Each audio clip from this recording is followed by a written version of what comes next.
Hello, everybody.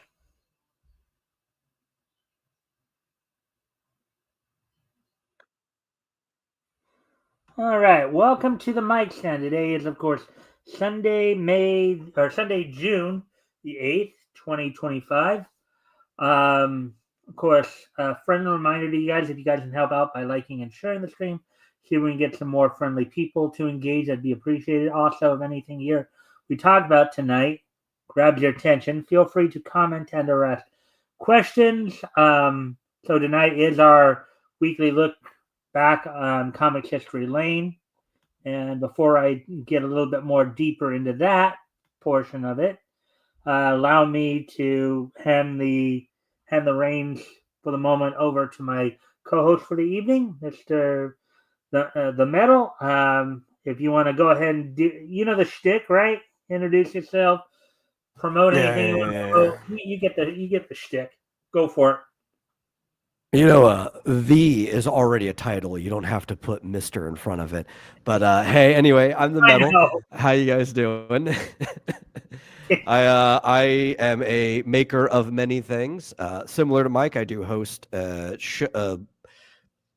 show, I guess, is twice weekly about very similar topics over on the Vomitorium. We have Super Serial Showtime, which covers movies, shows, comics, books, anything serial. And we have Game Central Junction, which covers games, toys, and any like interactive entertainment media like that you can find there at 9 Central, I guess, 5 Pacific. Or no, 5 is now 7 Pacific time over on the Vomitorium Mondays and Thursdays. Very fun time. Come in, tell us whatever you want in the chat. I'll probably read whatever you say, maybe make fun of you if it's really stupid, but we all have a good time in there. And the other stuff I work on is X Dynamis Chaos, which is a world of I guess you can define them as fictional stories that I create with comics, pulp novel, whatever. You can find that over there on my website. Hours of entertainment that I will eventually make more of. Yeah, especially if you read it. If you read it, I'll make way more. Oh no, and I lost Mike. I'm just here by myself. Okay. Well, anyway, I guess that gives me all the time I need to tell you to go interact with my stuff, my really, really cool, fun stuff. Oh, there you are. I don't even know exactly what happened there. All of a sudden, I didn't even realize what was going on until Yeah, you froze up on me and then disappeared.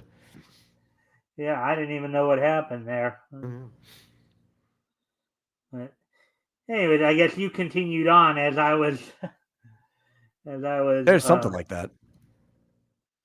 Well, I don't know what exactly happened, but apparently I had to even bring you back in. I think, but I'm not sure. But anyway. No, I think I was here the whole time.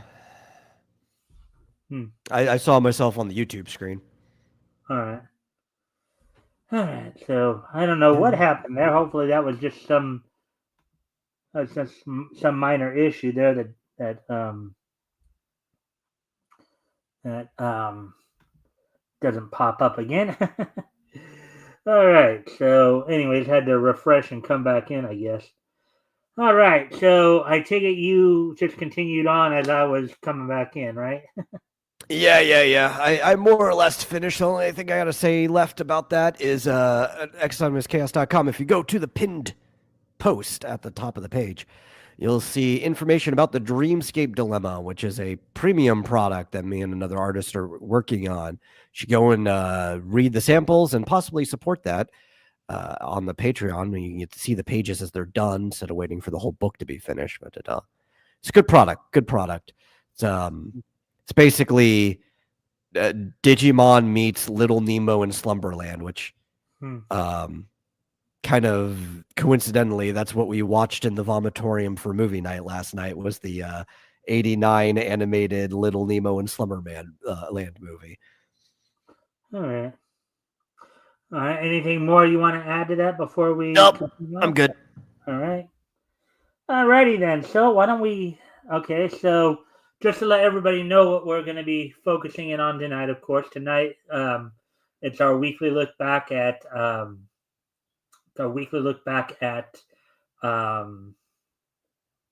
at at you know at comics. um, so we're going to be taking a trip back to book comics that went on sale in May of 1940 this week. We're going to be focusing in on books that were published by Quality Comics. So with that, why don't we go ahead and get started before I get too tongue tied and all that from all the little mix up here. Let me find it. And of course, our first selection is going to be from Feature Comics.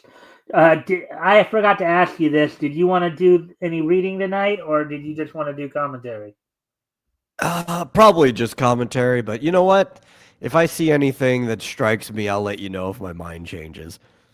All right. So you just, for now, you just want to do Yeah. commentary, and then Yeah. depending on how things are. All right. So the first story we're going to get into then is going to be from Feature Comics number 34 here, volume 134. Do do do. Do do do do do do do do, starring the Doll Man. Do do do do do do, featuring Lollapalooza, Spin Shaw, Rance Keen, Captain Fortune. Do do do, and also starring Mickey Finn, Zero, Poison Ivy, Reynolds of the Mounted, Big Top, Seymour, and Rusty Ryan. Do do do. Do do do do do do do. Anyways, and then of course back in these days they always had these nice little ad Oh features. yes. Bill, The same Schwinn bike ad we see every single time. well, at least in this line, I don't know. I don't know if it was in any other comics other than. Actually, no. I think it had. You're right. It may have been in some other Yeah. comics we've read. All right. So, anyways, okay. So the first feature we're going to focus in on is the Doll Man. Now, many of you grew up particularly in the 60s, 70s, 80s, either watching the cartoons or watching the comics, may have thought Ray Palmer Adam was the first, shrinking style hero. That's not it. Doll Man preceded him by like 20 years or so. The Doll Man, the smallest living human in the world. And I'm going to clean this up a bit here. Oh, you got a comic or a comment in the chat there. Yeah. Well, let's see there.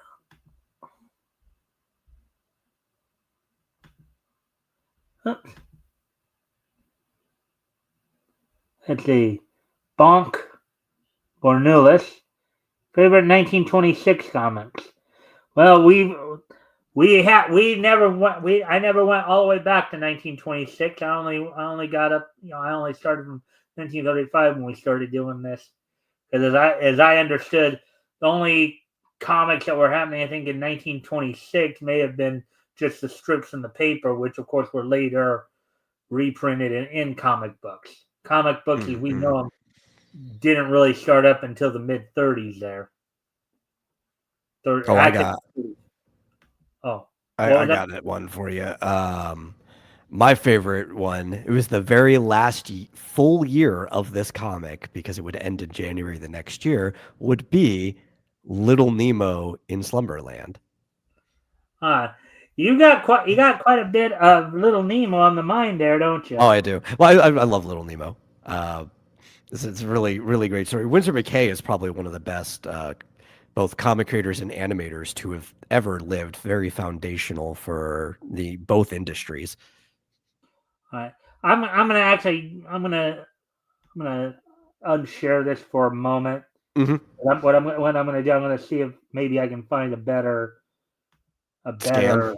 scan. Yeah, because that scan's pretty kind of bad. Okay, so let me see. Yeah, better scan.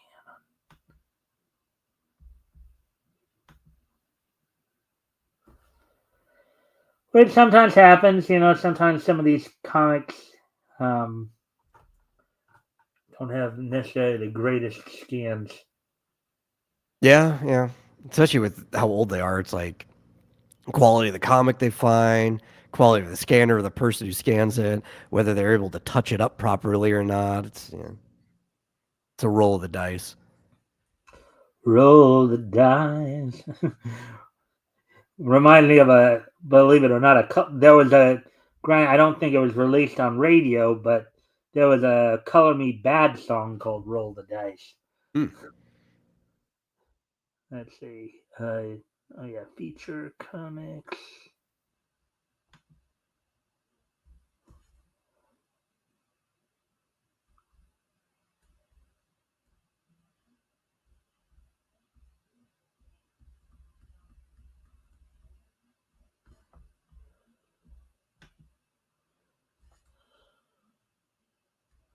Yeah, that one. Okay, that one's better. All right, I'll pull it up here. That one is definitely the one I just found on on the Comic Book Plus site is a lot better here. A lot better. Should have came to this in the first place. Oh well.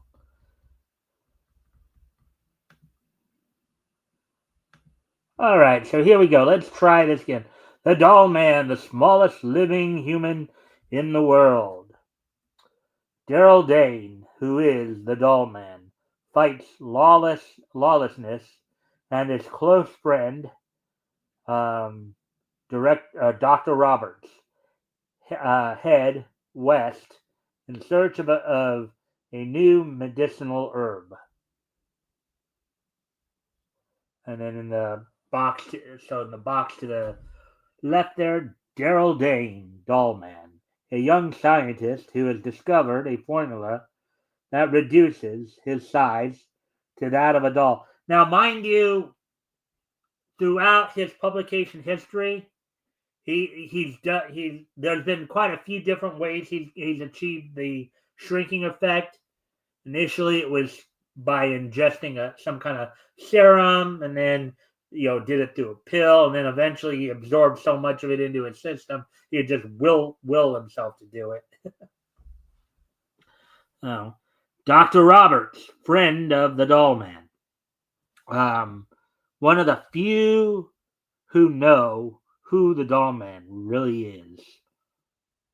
I have a question here. Like, how do they decide what the size of a doll means? Dolls come in all kinds of sizes, especially historically when people had to make dolls themselves. There wasn't like a standard size for a doll. So it's like just generally in the range you expect a doll to be. Is there like a specific size, If I had to guess, if I had to just take kind of think about it for a moment and really guess, I don't know if they had any like a specific measurement, like 6 by 8 or 2 by 3 or whatever. I just think what they generally thought a doll was some type of small inanimate object. Albeit, as we know, Doll Man is not inanimate, obviously, But I think because I think most people, if you think about it, when most people think of dolls, they're not like they're not most of the time they're not super big. You do have some that are like human size and all that, but most of the time when you think of a doll or you think of giving a child a doll, it's usually just a very small one. Usually what maybe something like this size or something like that, right? Something Yeah, like well, I maybe usually think the most classic form of a doll has always been like the baby doll, and those will be right, maybe up to like a foot big. right. So or of course, as we've talked about before, those Victorian Mhm. dolls as well. You Yeah, know, yeah. But I mean, the oldest dolls though would be doll mannequins, and those things can be up to life size. So, yeah. Well, I wouldn't even know if you'd call I don't know if people would necessarily distinguish a mannequin from a doll. I think most people think of them as two different entities. Yeah, well, maybe by the time this was written, right? I'm just saying historically, a mannequin was a type of doll. It was even a word that you would use to describe it. Hmm. Yeah. Oh, anyways, but generally speaking, much like the Atom, Ray Palmer, the Atom later, I believe, when Daryl Dane did shrink down, he shrunk down to about 6 inches. So I guess for this lore, anyways, they determined that a doll was 6 inches in size. Okay, it's like a typical action figure. Right. Yeah, I think Tom Thumb is still smaller then. And that. Yeah, yeah. It's the smallest living human. It's like, I don't know, man. Tom Thumb's pretty old. I think he's smaller. The All size of a right. thumb. So any more questions, or shall we move? No, no, that's fine. All right. I just needed to be pedantic real quick, get it out of my system. No problem. No problem. I mean, hey, that's part of the appeal of the show, right? We want to have those discussions. Those interesting little tidbits that come along. All right. So Cedar Junction. Look, Daryl. There's someone waiting for us. He must be the old Indian Wampum Todd wrote me about. How me from Todd Gunther place. You come to car. Take you to him. Thanks, Wampum. Tell me, Wampum, how are things at the ranch? Ugh, heap bad, evil luck.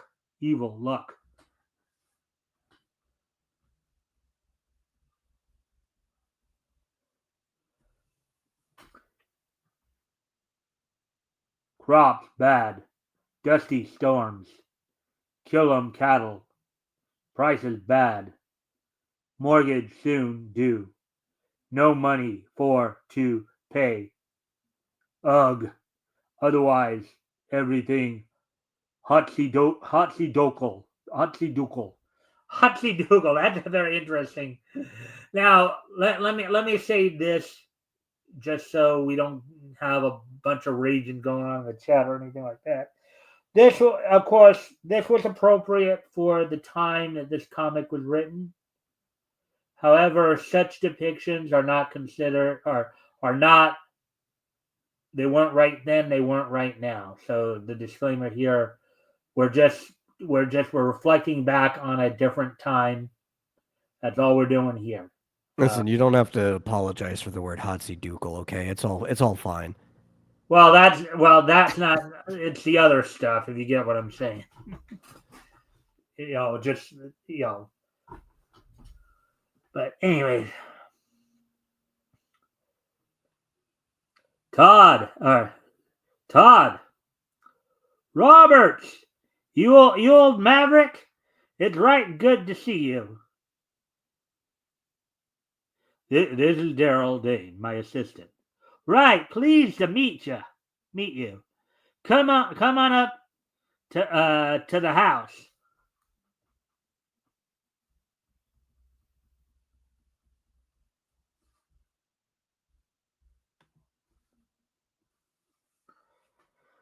That night around the campfire,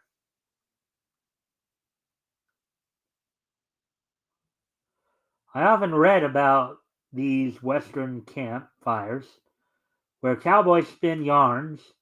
I never thought I'd be at one. Wow, Mr. Dane, to complete your enjoyment, I'll have wampum spin ya a yarn. Me tell 'em about El Diablo Blanco. That's Spanish for the white devil. Yeah, a fable about a white stallion. No one's ever caught a local story. A local story. Not local is true. Tell it, Wampum, please. Many years ago, when Spanish conquered Mexico, Cortez captured Montezuma.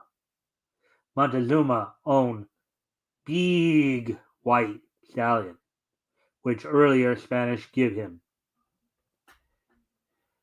Cortez want white horse for himself. He plot to kill him Montezuma. But El Diablo Blanco, faithful to master, and when Montezuma is killed, he run away. Cortez angry, send them warriors in search. But El Diablo Blanco hide in hills. Many moons pass, but still in hills is El Diablo. Today, someplace in Sierra near here is El Diablo Blanco, the greatest horse in the world. Anything to say thus far, Metal? I don't know. This horse basically has to be like a god if it's alive for that long.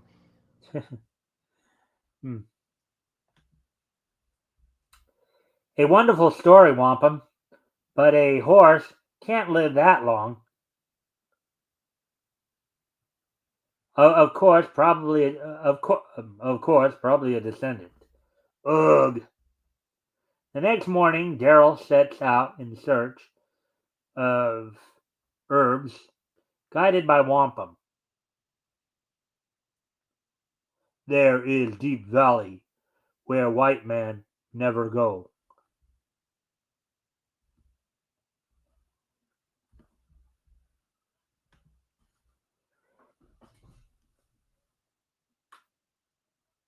The blackroot bush should be on the north side away from the sun. Ugh. Look, Miss Daryl, on dark side of valley. By Godfrey, you're right. El Diablo Blanco. The white devil. Let's try to capture him.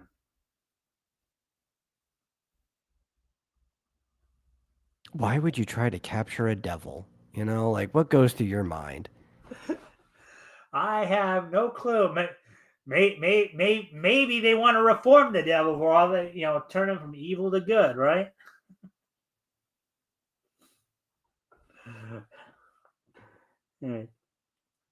Sensing their approach, the white stallion flees across the valley.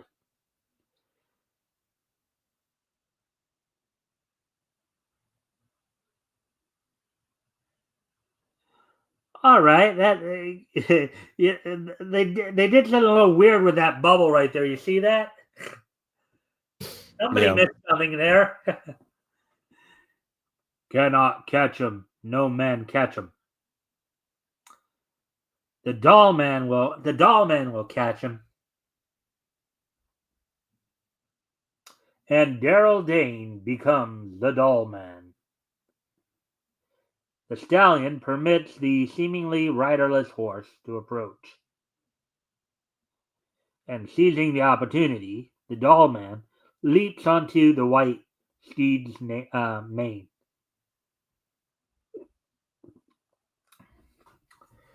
Easy now, fella. I'm your friend. I'm the doll man. I guess you never heard of me. I don't see how he would. Frantically, the horse rears to shake off the tiny man. At last, man wins, and El Diablo gallops off under the doll man's direction. And as with Ray Palmer, doll man has proportional strength of a man who's more his normal size in that 6-inch body form. Yeah, I don't see that would help him with a horse, though. Well, it depends upon where you grab the horse. I mean, even horses have pressure points, right? Sure, but they're also a lot stronger than a man. Mhm. Soon he trots obediently behind Wampum, who is unaware of company. Miss Dane not come back. Maybe he ride off him smart fella. Ugh, never catch him el diablo. Who said so? Here I am, el diablo in person. look, look at how high! Look at how high Wampum jumped. Yeah, you probably would too if you thought a horse was talking to you. I don't know if I'd jump, but I'd like go, huh? Uh, plop! Did I frighten you? Not frightened. Only not used to hear 'em horse talk.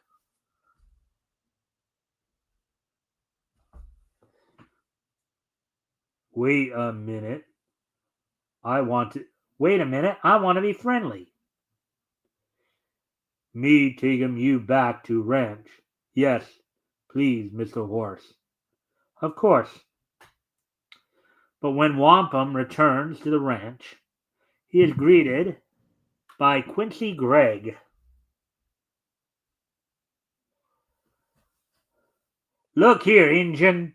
You tell your boss, Gunther, that unless he pays me my dough, I'll foreclose. I've been waiting to get my hands on this ranch. So this is Greg. He looks like he'd foreclose on his own mother. It's always a Greg. Oh, I'm sorry. So this is Greg. He looks like he'd foreclose on his own mother. I didn't realize that was a thought. I thought that was actually something he said. Hmm. Well. Nice hoss. Guess I'll own him too. You not take him.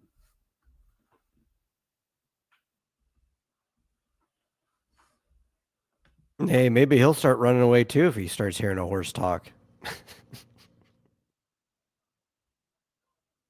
Says you. Let me look at his teeth. Whoa! Let him alone. With a savage snort, the stallion turns on Greg. Heap funny. You got a lesson.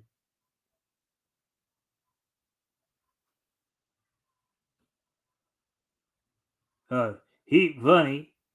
You got a lesson. Let me down, you bleep. You varmin.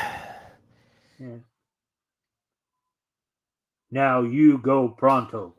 This not your land yet.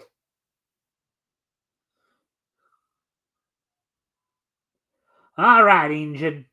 But remember, this'll own this. I'll own you too when I get this ranch. There must be a way. There must be a way to stop him.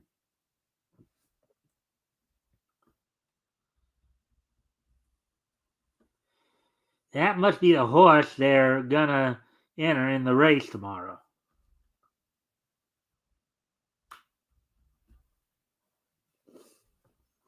At the corral, Greg's been trying to get my ranch for years in every crooked way he could think of. I'm a planning to enter a hoss in the race tomorrow. Yeah, then I'll be able to pay, or if I win, I'll be able to pay Greg off. That's a long gamble too. I'm not a rich man, but If you don't pay, if you don't win, I'll do all I can to help.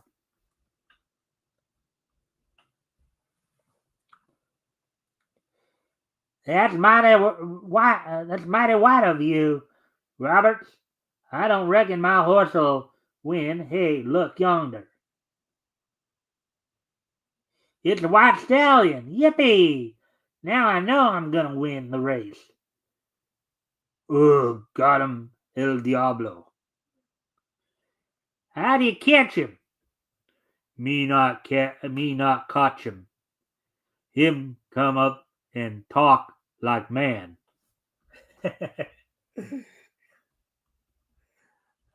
If only he knew. Dr. Roberts knows, though. Let's see now. And things have gone quiet in the chat since, huh? Yeah, I guess. Again, a friendly reminder to everybody, if you haven't already, you guys can help out by liking and sharing the stream, see if we can get some more friendly people to engage. That'd be appreciated. Also, if anything here grabs your attention, feel free to comment and or ask questions, and we'll try to answer the questions to the best of our ability. Anyway. Huh? You wait, hoss. Talk 'em to boss. Talk 'em. No talk 'em. Heap local horse. Reckon that's one thing old Diablo can't do. Huh. You're expecting you're expecting a little too much, Wampum. I swear that engine gets goofier every day. I reckon he's been drinking. Oh boy. Yeah, the old firewater bit, right? Yeah, to be fair though, everybody, like every group of people, like getting drunk. You'll find individuals like me. I don't know about you, maybe the same that don't really imbibe, but you find any group of people, and plenty of them like getting drunk. It's one of the things that make humans in common with each other. Yeah. Yeah, I've never knowingly drink alcohol partly because I'm just afraid that it would have such a bad effect on me, the whole idea of losing control and everything. Oh, same. I do believe, however, at a party back in high school, somebody might have spiked a drink. Like I was at this party, somebody offered to grab me a soda, so of course I was still relatively naive then. When they gave it to me, I went to drink it, and as I was looking around, bunch of the other guys were like sitting there looking at me. I'm like in the back of my head going, "What's going on? Why are they looking at me?" Like I did take a sip, and then as they were it was almost like they were waiting for something I was still relatively naive at this point, right? But I had like some kind of instinct in there that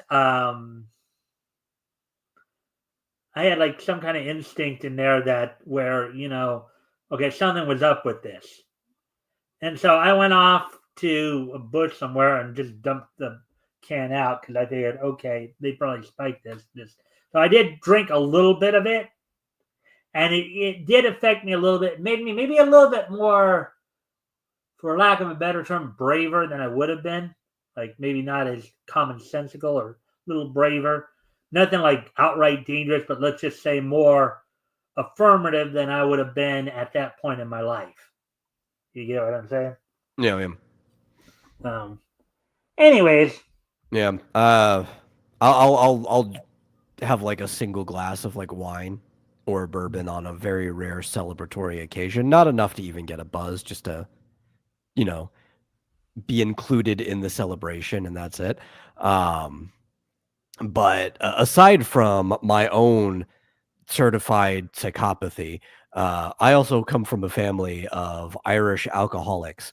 So that's something I would just personally like to avoid. Yeah. Well, I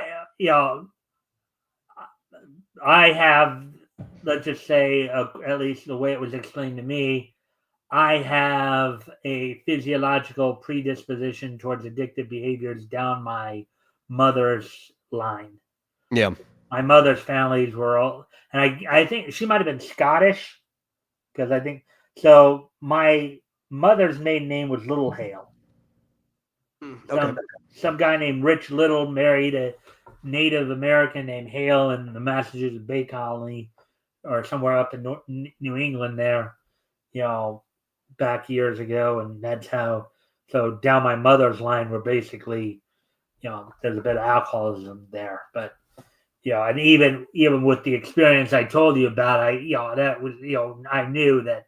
All right. Well, I mean, with that plus the fact that just how I got pretty quickly, into drinking soda and then eventually energy drinks. You know, um, you know. Anyways, getting back to the story here.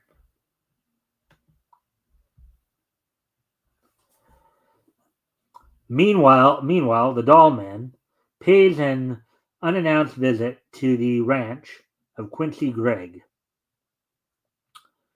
We've got to stop old Top from entering that white stallion. If I know horse flesh, that horse will run away with the purse. They'll, ne- uh, they'll never reach the track. Exactly. They've got to bring that horse over the creek road. That means they cross the old bridge. And what do you think they're planning on doing the old bridge? Oh, Collapse it. yeah.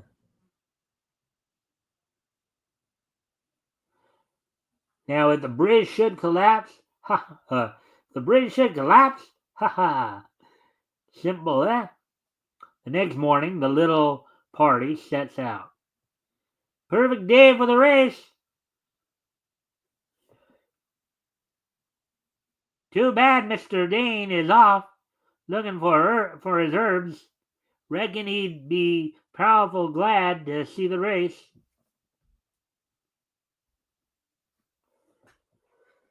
Queer, queer. Wampum said he disappeared mighty sudden. Says he saw his horse riderless in the distance. On the road ahead, Greg's men are busy weakening the bridge. Suddenly, the doll man springs from a tiny crevice. Sorry, boys, I've got to I got to break up the party.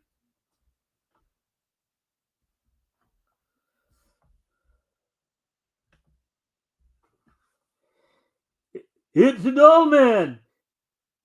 I've heard of him. Excuse me, lads.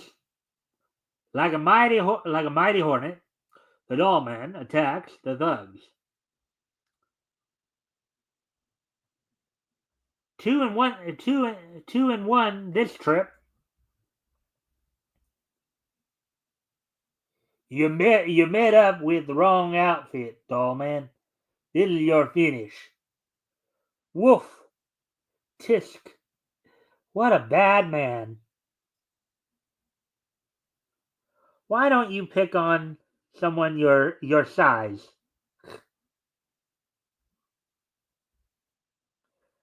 Pleasant dreams.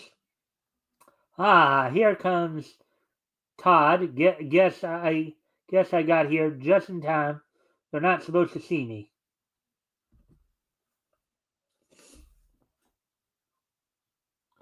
That's the old bridge. The blanks are. Oh wait, the planks are pretty weak. Oughta oughta be fixed, or the bridge will collapse. I have a hunch Greg will try something. Wish I knew what to expect. Huh? What'd you say?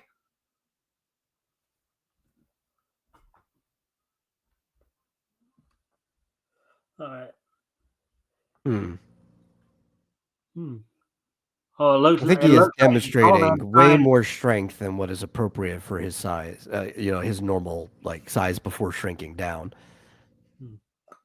Now maybe the formula does get well. According to the text, and I read on his powers, it's supposed to give him like proportional strength to like basically he's supposed to have the same strength he would have as let's say a normal man of 6 feet, 180 pounds, I believe.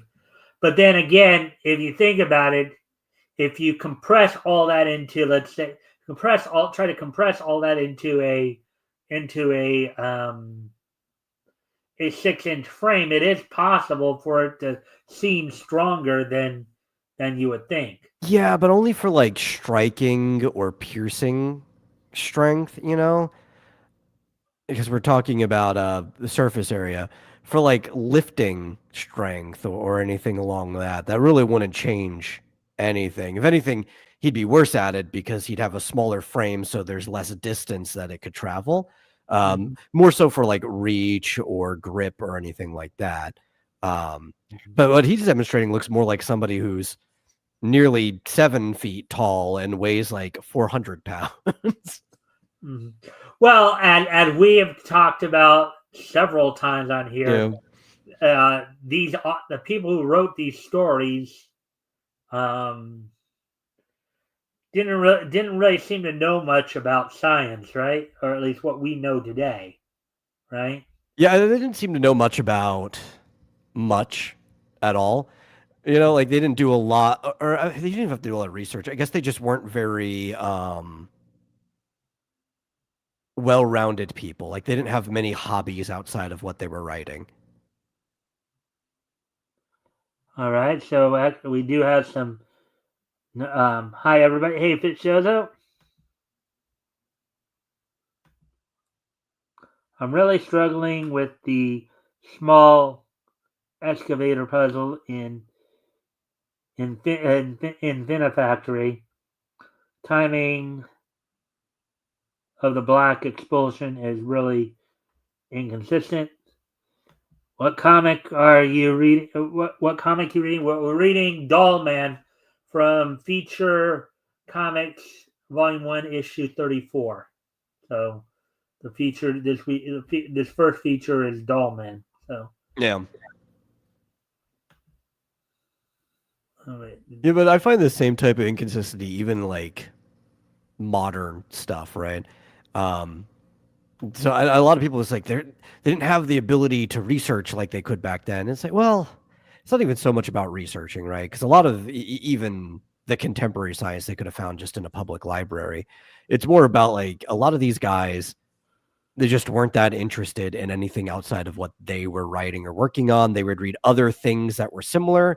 So it's like this feedback loop of sci-fi and fantasy feeding each other, while almost none of these people actually have an interest in like reading science or reading anything about sports or like in this case strongmen of the era, which there was a lot of literature about strongmen at the time. They just didn't Mhm. have that type of interscholastic interest.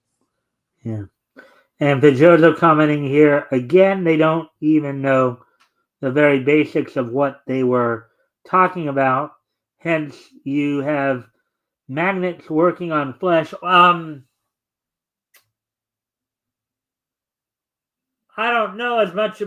Okay, because I do know I did remember reading something recently about how Magneto at times would affect people's bloods because of The the iron iron in it. in them. Yeah. So, Which is not enough. so it There's could work on flesh because it's working on the blood in the flesh. yeah. What would you say to that? No, The obviously there's not enough iron in the blood to do most of the stuff Magneto does. Now, if you said something like, "I'm going to give somebody a heart attack because like I can control the hemoglobin or like the hema iron inside the blood that gives it the red color, specifically, and I'm going to create like a pressure system where there's too much blood or not enough blood in the heart and cause like a heart attack," that would be fine. Mhm. But some of the stuff that he does is like, no, there is just not enough. iron in the blood for you to do some of the things that you do. All right. I did like the one in the movie though, where he just straight up extracted the iron out of the person's blood. Again, there wouldn't have been enough total, even with the added iron that guy was laced with to do what he wanted to do.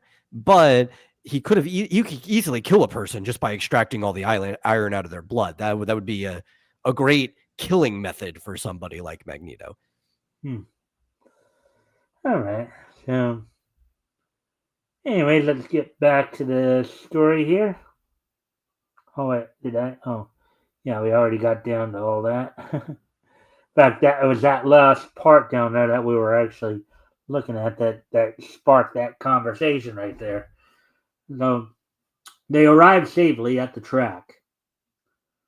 Look there. That funny old engine's gonna be Todd's jockey. Ha ha! Look at that horse. He's a beauty. A horn summons the horses to their places. They're off! What a race, ladies and gentlemen! Todd's El Diablo leaving the rest behind. What a horse! How'd they get in the race? Dunno, Greg. Well, we'll stop him my own way. I'll stop him my own way. The Indian, clutching at his wound, sways in the saddle. I'm a fool for not guessing what Greg would do. I've got to save this race for Todd. Deftly, the doll man ties the wounded wampum in place. And an unconscious Indian rides El Diablo Blanco to victory. Wow! There's something for you, huh? Well, that's the benefit of a horse as opposed to like a car or something. It's like you get drunk at the bar. As long as you can make to your horse, it knows the way home. If you're in a race, you don't need to drive the car. The horse knows the track. It'll finish the race. You just got to stay on the horse. Right. Though I don't think that applies as much to this case because this was a wild horse like a day ago. Right.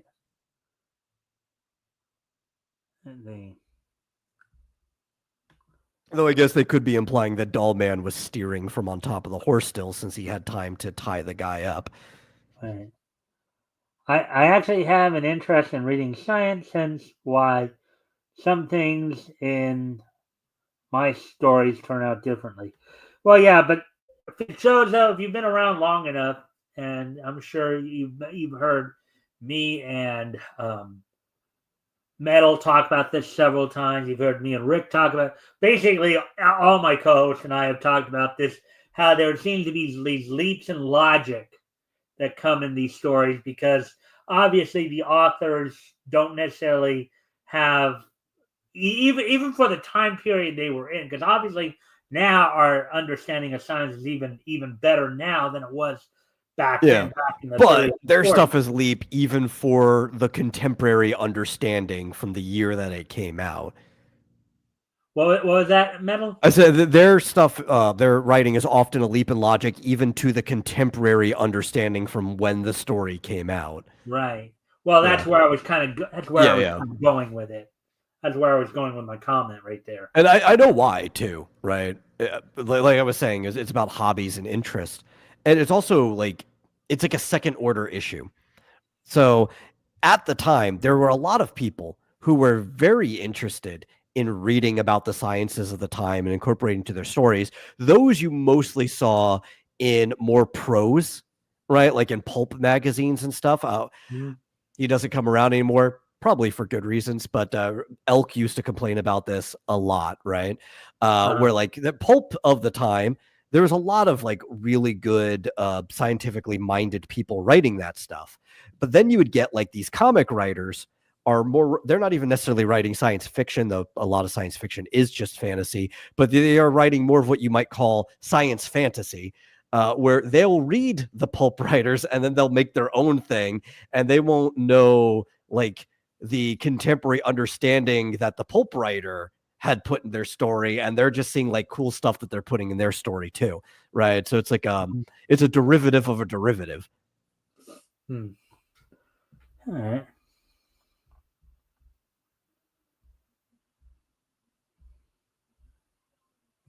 I guess also, to be fair, sometimes you did have like writer artist duos in this day, but a lot of times the artist was the writer of the story, and at most you might have like the letterer might be some person like an editor who works at the magazine that you're publishing in, and they'll like finish up your script or something afterwards after you give them all the art. So these guys didn't particularly have time to have hobbies, because they wouldn't just be writing one of these stories. They might have like 3 or 4 stories. Maybe they're working at like 2 or 3 different magazines, because these jobs didn't exactly pay a lot. I will give them the benefit of the doubt that they were busy, particularly with Will Eisner and his group of people, because I mean his name, you know, in many different forms and many of his different pseudonyms he would use, you know, was all over comics of this time period. Yeah. I mean, I've seen Will, you know, when I've looked back and read the background information, Will Eisner had a few different, and he wasn't the only one. I think there were a couple others who had like a bunch of different like pseudonyms that they would use for, you know, because obviously they didn't want people finding out that they didn't want, you know, the companies finding out, oh, you're working for our competition too. That's not a good thing. Yeah, and it's like, it's not like the pulp writers didn't have to be as busy, right? Like they didn't get paid a lot either. They had to publish in a bunch of different magazines. But I can tell you, somebody who does both, I can write like 2,500 words in the same time it takes me to draw a page. Right. So it's like, you have to think how little time comic artists actually have. All right.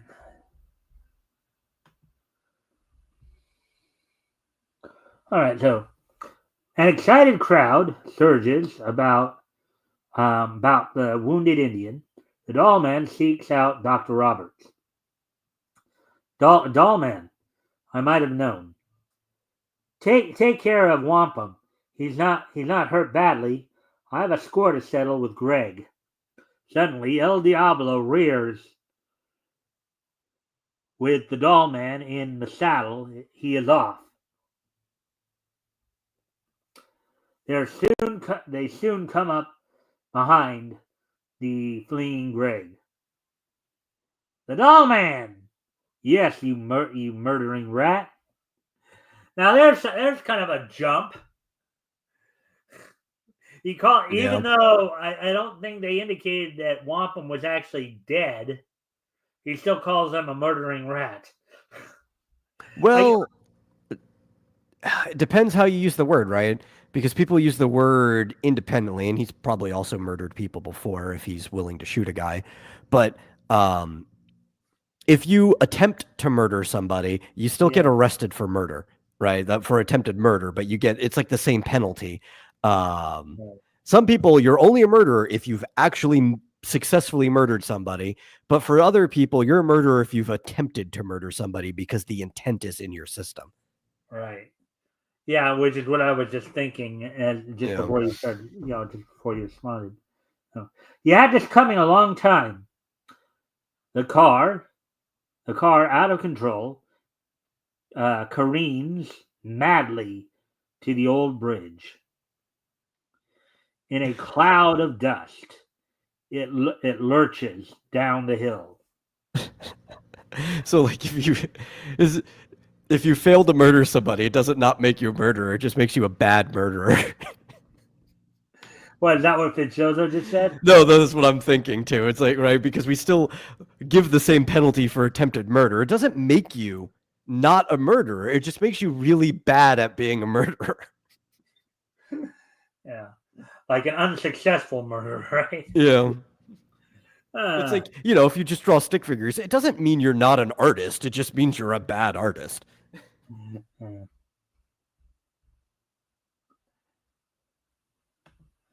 right. Anyways,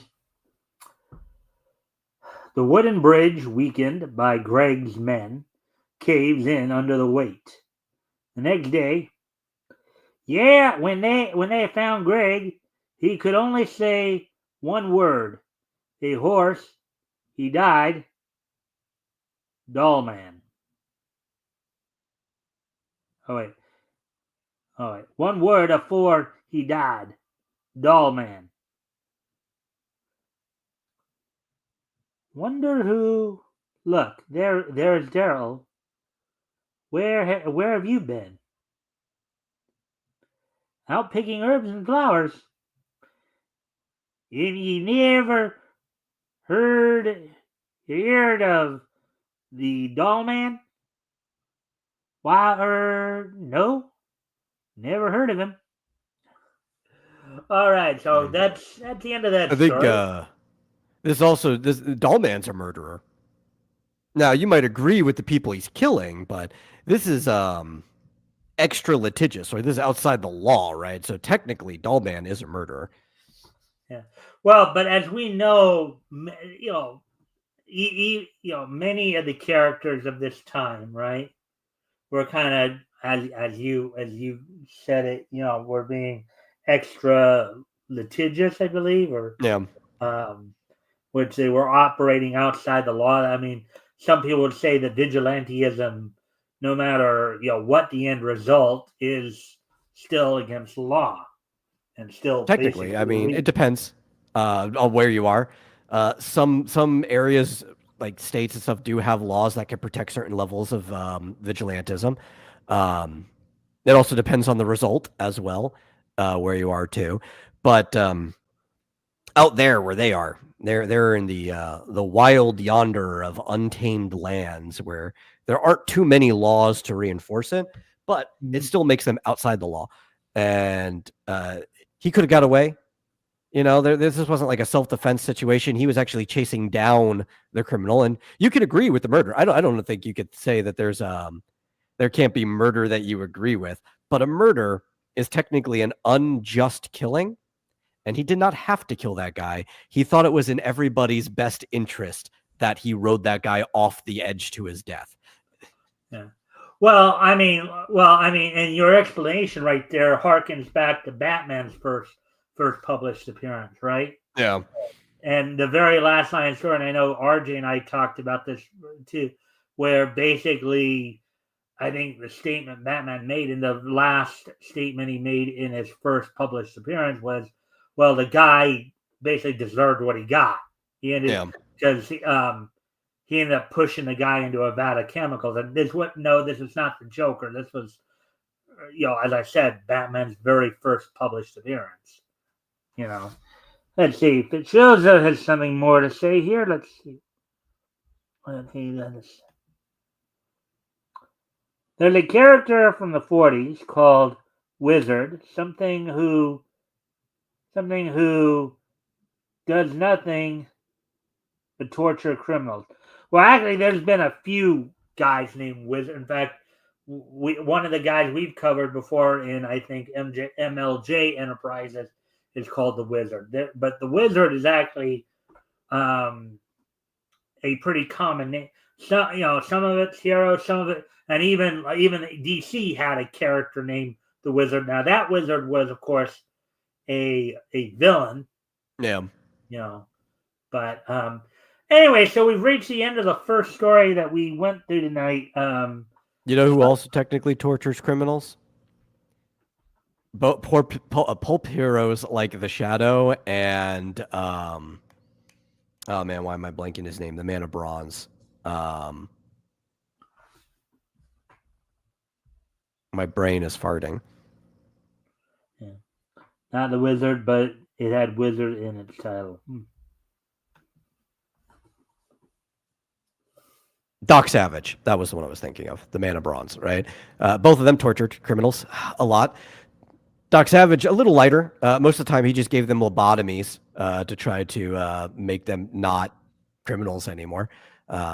Something that you would probably reflect on poorly in the modern day. But hey, you know what? That's what you did to people at the time. Is you just gave them a lobotomy. It's kind of funny you say that, because I remember there was this Justice League Unlimited episode, right, where the Justice League of the main universe that they were utilizing at the time in DCAU met up with the Justice League of an alternate universe that basically had similarities to the crime syndicate of.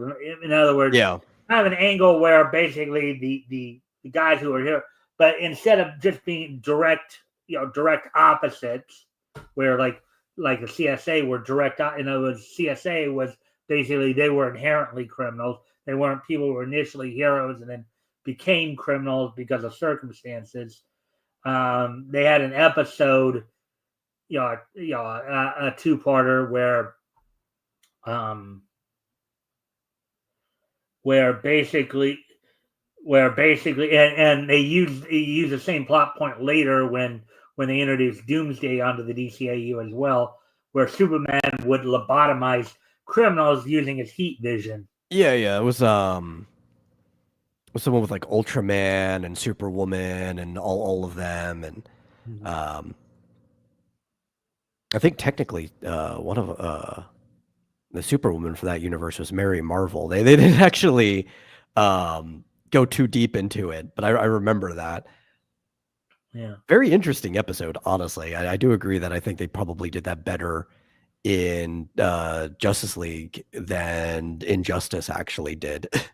Yeah. Well, the thing is, though, in Justice League Unlimited, they were basically the same characters, just instead of just being, like, as I said, direct opposites. In other words, instead of being inherently evil from the get-go, they were actually the same characters, but went down a different. The Flash gets some of them. There was a couple of them were technically different people, but I get what you're saying. It was what Injustice tried to do. Instead of making them criminals, they were more like the ruling body of that world, and they were, as like people say, they were totalitarian, like fascist government or whatever. It's like we're protecting everybody by ruling over them with an iron fist. Mm-hmm. Which we see some aspects of that in the real world, unfortunately, don't we? Yeah. Well, I mean, that's obviously where they drew inspiration from. Mm-hmm. Yeah. Well, anyways, before we do move on to the next story, of course, let me, ask the typical questions I normally would ask, when we finish a story, which we did have some good commentary on here. Overall impressions of the story. What are your?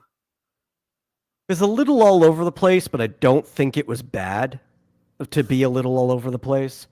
I think as a character, I'm not a big fan of Doll Man. This is not the first Doll Man story we've read together.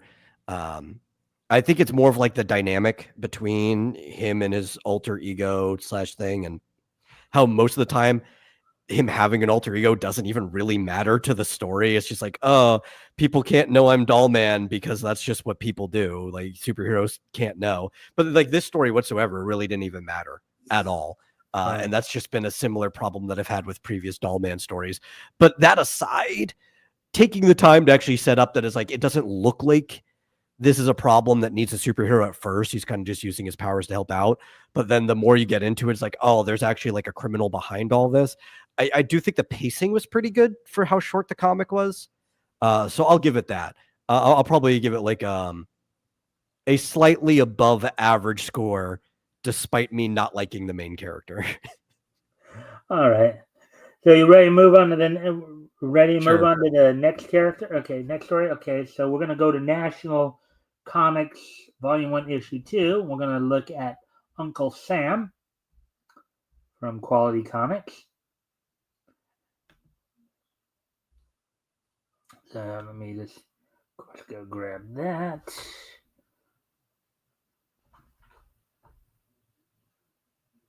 All right, let me go back because I think I forgot to do something here that I should have done. Yeah. So let me just go back to, of course, the first page.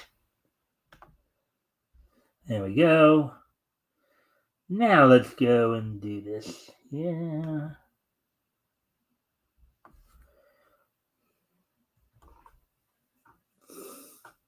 And I guess we'll just stay here until either we can't find, we have to go back to read, rather than like go there, see, and then have to come back. Might as well just stick here until you need to go search.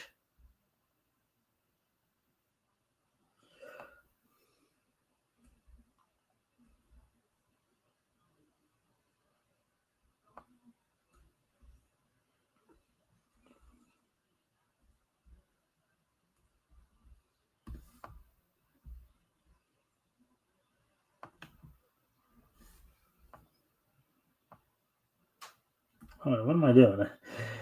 See, on the other side, I usually have to like go down because they start from the bottom up. Here, they start going from the top down. So,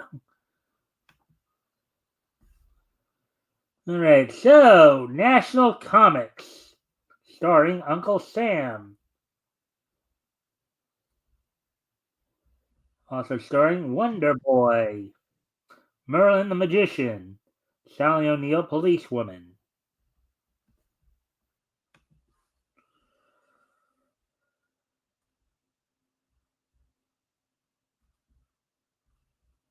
And then here we go. Don't miss this hit. The newest, most popular comic magazine, Hercules, the strongest man in the world, the Red Bee, with the speed of a stinging wasp. The Red Bee eludes the police and battles the underworld. Neon the Unknown, an amazing new character, the Strange Twins, two brothers, both looking exactly alike, yet unknown to each other, fighting a relentless struggle. Bob and Swab, X5, super agent. One American agent battles a one-man war on enemy spies. Casey Jones drives his crack train across shining rails through danger. Every red-blooded reader who loves fast, thrilling action and mystery will want to buy this month's hit comics.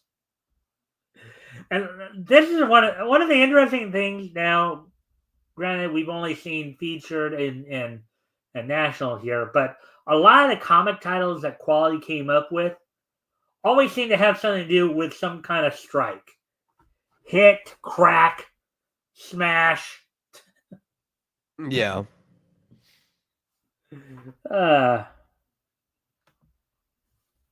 National Comics, Uncle Sam, smashing the enemies of free speech.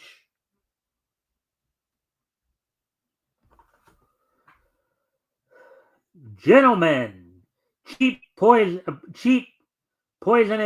foods must be checked. Gentlemen, cheap poisonous foods must be checked. My bill would protect the American public from unscrupulous manufacturers. This law would force food makers to use only tested materials and print truthful advertising about their products. See any similarities in anything that we've seen in our lifetime, Metal? You know what they say: history doesn't repeat, but it sure does rhyme. Nothing ever really changes. Everybody goes through the same problems over and over again. That's a good law, buddy. A lot of candy factories use cheap, unhealthy ingredients so they can earn bigger profits. Oh, I'm sorry. Didn't realize that was Uncle Sam. That's a good law, buddy. A lot of candy factories use cheap, unhealthy ingredients so they can earn bigger profits. Guess they don't care who gets sick.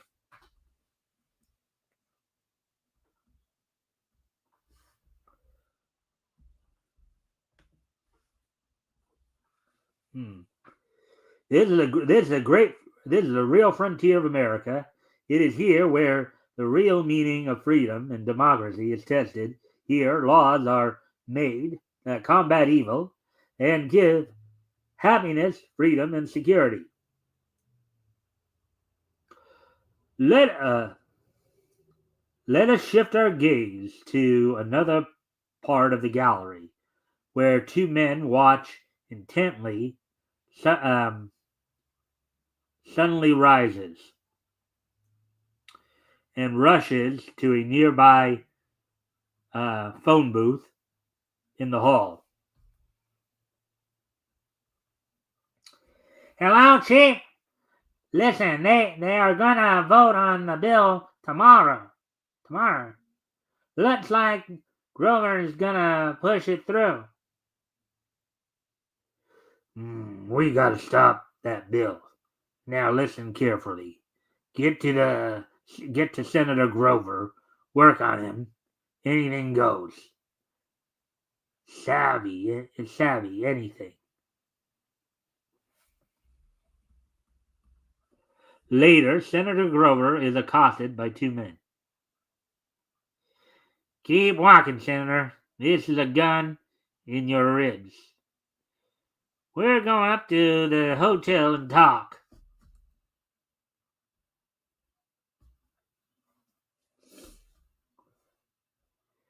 You might as well be sensible, Senator. Some mighty wealthy guys don't want that bill passed. We're gonna stay with you until you defeat it. Why, this is hours of torture and grilling finally breaks the aged senator. All right. Okay, boss, he broke. We'll be his bodyguards. No one will get to him if he tries any tricks.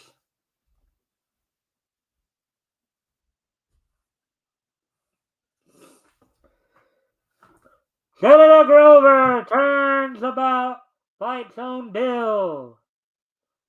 House vote on floor on food bill. Grover bill defeated in close vote. Senator renounces own bill as unconstitutional.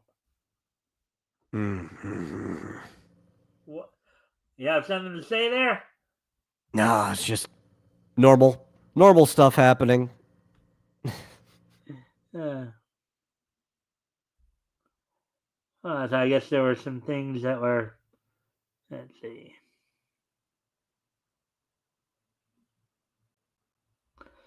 All right, let's see. It was Injustice. Superman before Injustice DCU did it better. Flash was dead in that universe. I'm trying to figure out some 3D art I can make to get money that isn't sexual. All right. Well, and you're just gonna have to make top-notch stuff. There's a lot of art on the internet that makes money that isn't sexual in any way at all, but a lot of that comes down to either you're popular, so people want your work, or your work is really good, which then people want it, and that might make you to be popular. Feedback loop.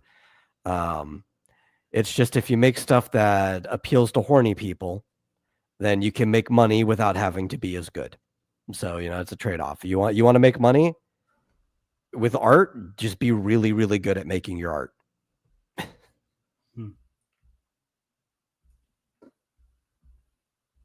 All right. So, anyways,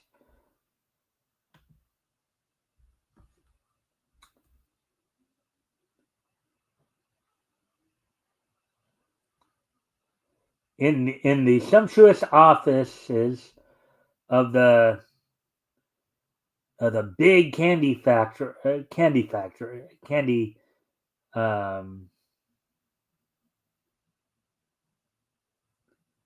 the big candy magnet J.P. Potter, a press conference is being held.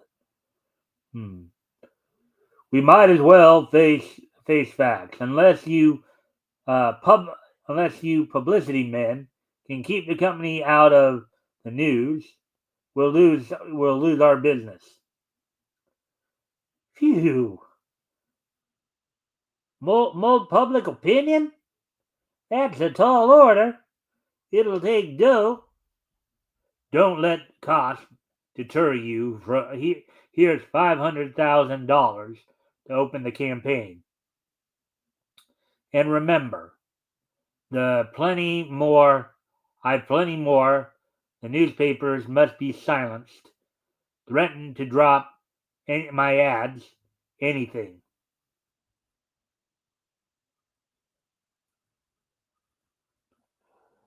Ooh. Thus, behind the silent press, children poisoned by cheap candy crowd the clinics, suffer painful illness.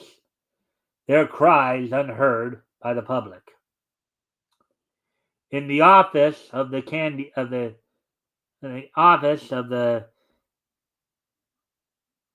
Gandy City News. Hey, Chief, I've got a scoop. Kids have been dropping by the hundreds cheap candy.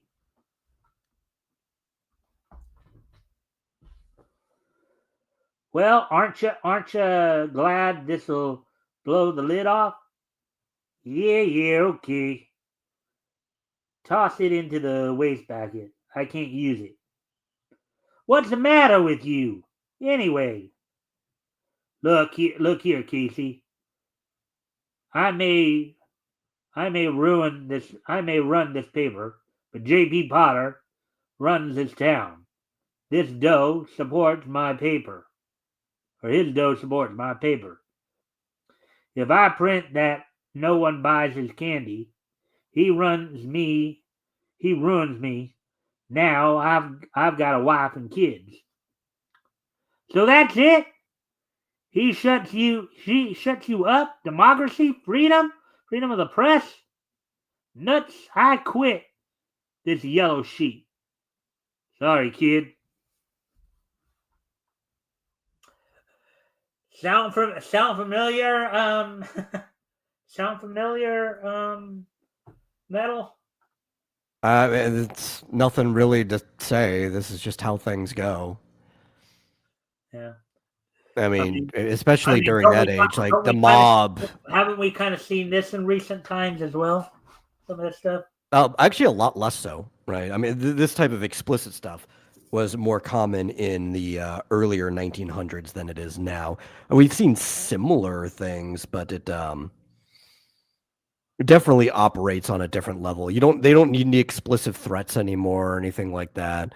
There's just way too much financial control that they can go around anything of that order. Yeah. You're a disgrace to the newspaper profession.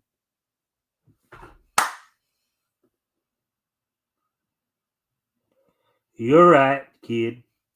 You're right. The worst part of it is that I know it. Old man Potter, dough can't buy me. I'll print my own paper. Yeah, there's a way to get around that kind of garbage, huh? Yeah, until they show up to your doorstep and burn your printing press on fire or whatever, like. And from the tiny press pours a torrent of exposing leaflets. This must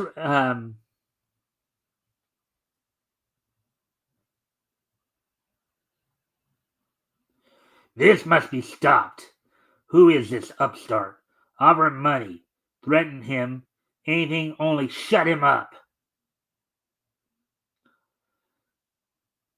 What do these handbills mean, Uncle Sam? They mean that someone has the courage to print the truth. whoever it is, he's going to need our help. What do you think of the story? I know I would usually wait till we finish, but what do you think of the story so far? It's really dull, to be honest. Like it's not very engaging. It speaks to a truth, especially of the time. Like this was happening all over the place. But it's just like I don't know if it's really good for a comic. Or at least the way they're doing it may not be very good for a comic. They're not writing it and drawing it in a way that is engaging me as an audience member. Hmm. Well, I guess we'll wait and see how it ends because you know, hmm. in Candy City, Casey works at his tiny press. Hey, you! You might as well quit. We're smashing your presses over my dead body. You've given me an idea, pal.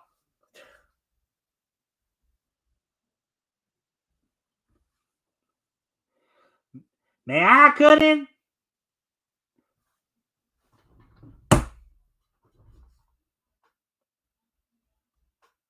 Whew. Thanks, mister. Whoever you are. My name's Casey. My name's Casey Scoop. Casey, Casey staging a one man war against J.P. Potter. Call me Uncle Sam. You've yourself a couple of recruits in us. Now here's our plan, buddy. You'll stay here and keep those presses running. Scoop, you and I will visit Senator Grover at Senator Grover's office. I'm through. I'm through. I've sold out my people. Father, no, don't.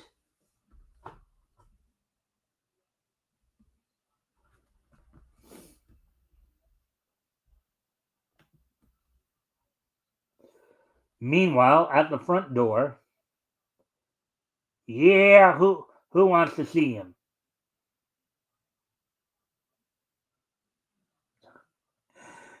And you see that he just breaks the door away. Well, if you can, why not? Just casually walk through the whole door. I would, honestly. If I was strong enough to do that and I had no respect for the person on the other side, I would just walk through a door like that. Yeah. Don't, Father. Don't shoot yourself.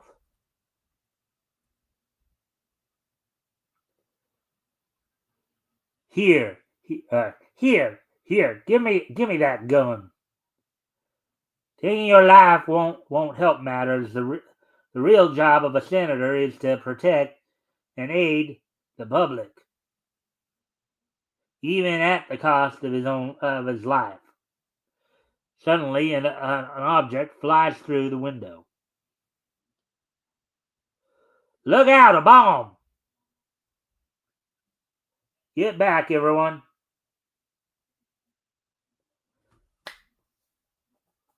Tick tick.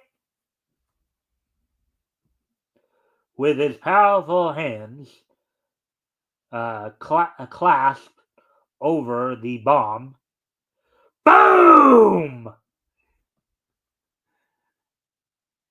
Now, as I was saying, Senator, you get to the radio station at once. Tell the people what happened. What will I do? You scoop? You scoop? Him? You look after Miss Grover. Yes, sirree! He's got the peach of the job, doesn't he? Yeah. I think, what do you think? Maybe Uncle Sam playing a little matchmaker there? Maybe a little bit. But you kind of need, like, this is what I was saying before. It's like, independent journalism doesn't always solve the problem when they can just burn down your building.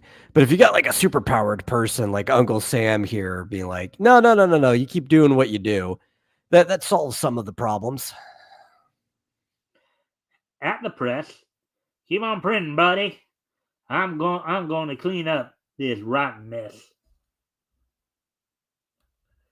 Now, I was just reading something the other day because when I was doing my going through my prep for one of my shows the other day, and when I was looking at like the deaths that happened, and they were reminding me of one of the times that Peter Renedy, famous actor, voice actor, had passed. Pete Renedy, of course, among others, he actually did Uncle Sam's voice in I think an episode or two of Batman Brave and the Bold back in the 2000s. Oh, nice. So he also was known for doing like Grapple and Lord Chumley and Transformers and Mandrake the Magician and Defenders of the Earth. Anyways, we continue on here. Atop Candy City's one and only skyscraper. Well, boys, you've done a good job so far. Everything's been kept quiet. Just keep handing out the dough. At the Candy City News,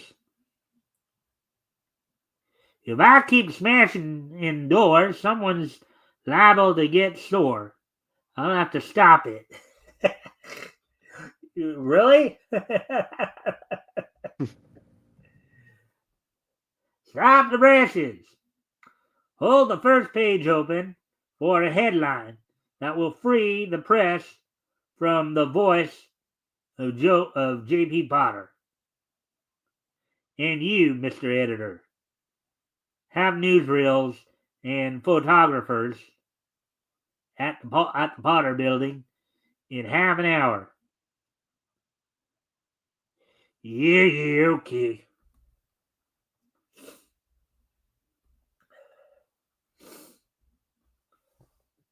Ten minutes later, we find Uncle Sam climbing up the side of the Potter Building.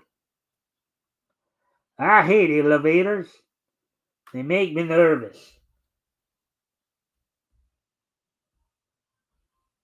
Suddenly, near the top, a loose brick, Uncle Sam hurtles downward.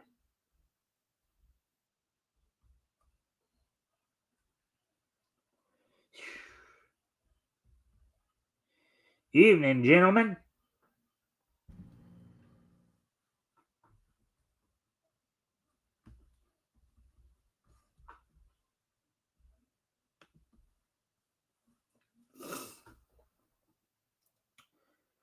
Well, it's the billy goat in the monkey suit. Uncle Sam.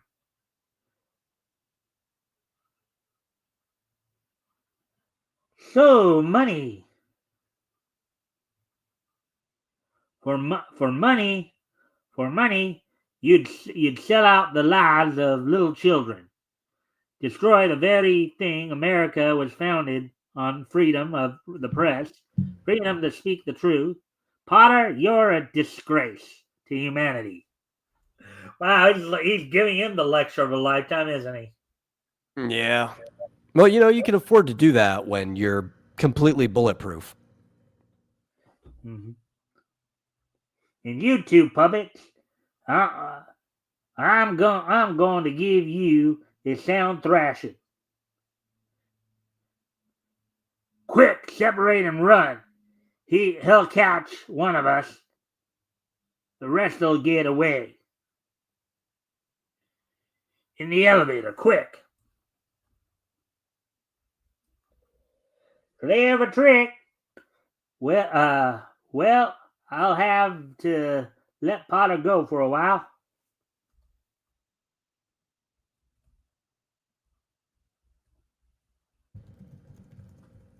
Ha! This elevator will get us down fast. Hope he got old old Potter. Yes, waiting for you. Yes, boys, I'm waiting for you. Oh boy.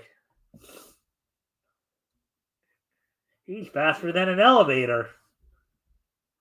Elevators, especially at that time, weren't particularly fast. I mean, they could be faster now, right? But back then, it could, for a building the size of the one we saw in the skyline panel earlier, man, it could take you like 5 minutes to get 4 or 5 minutes to get to the top of that building.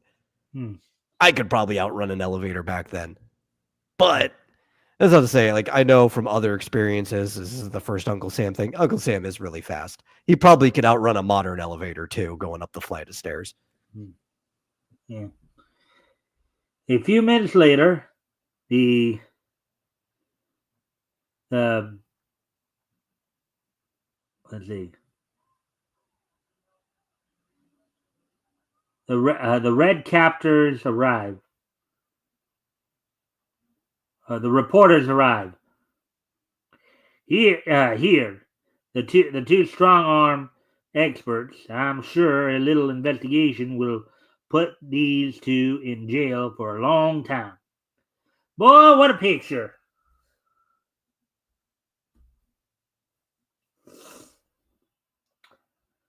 I've got the scoop of the year.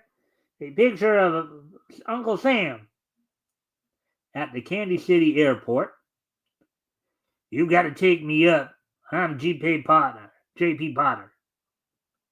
I don't care who you are, and I'm not taking a crate up in this soup, and I'll take it up myself. Yeah, there's probably a good reason why the pilot was not wanting to go up, but we'll see what happens. The guy's screwy.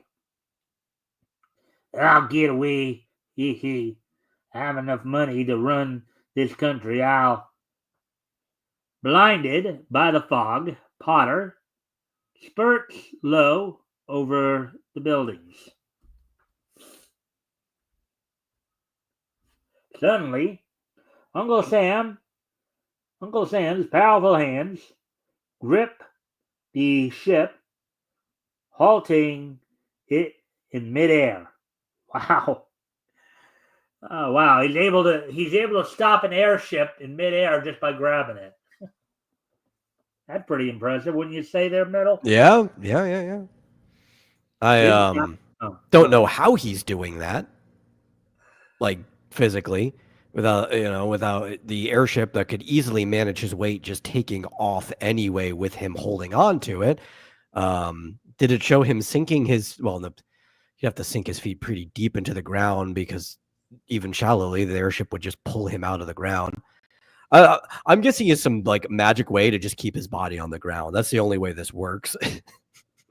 But then again, as we know, this is their impression of science, in 1940.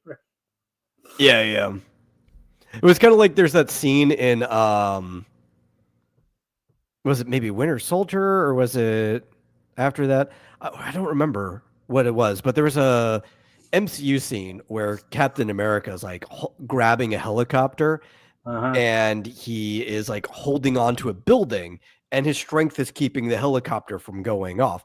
And that makes a lot more sense because at least he has the building to hold on to until you realize that the sheer strength of the part of the building he's holding on to would be pretty solid for just a person's weight. But with the thrust of the helicopter pulling, the part of the building probably should have just fractured under his grip and he should have went with the helicopter anyway. All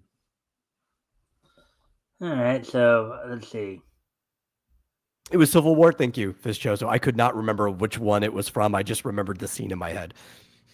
So does Uncle Sam just have super strength and speed, or does he have other powers? Well, you could argue that he's also super intelligent. But he's an American Superman, basically. Right. In an era before Superman had flight. Right. And the thing is too is that about him is that he draws his superpowers from the spirit of American patriotism. Yeah. And, basically he's been in many different forms throughout history, from like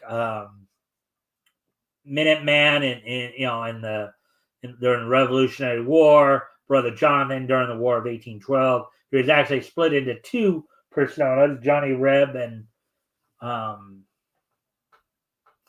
can't remember the other, the guy representing the Union, but basically during every major period, he was some incarnation. Yeah, he's basically a Pythian god. The word pith, like in an orange, means the essence of something.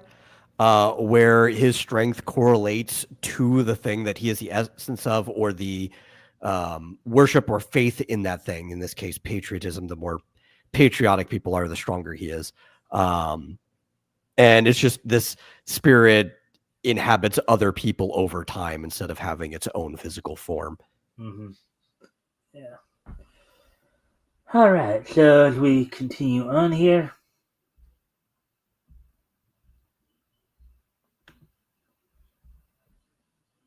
Inside, Potter eyes pop. Good Lord, him! And the shock proves too much. Potter drops. Oh boy. I guess he's having a heart attack, wouldn't you say? Yeah. Can't believe what he's seeing. Liberated at last, the press and Senator Grover work for the new law. Grover bill passes Senate. Bill protects consumer. Potter dies in plane. In the garden of the Grover home. Why are we back here, Uncle Sam? I thought this case was closed. Shh. No, there's just one thing more. I'll be right back.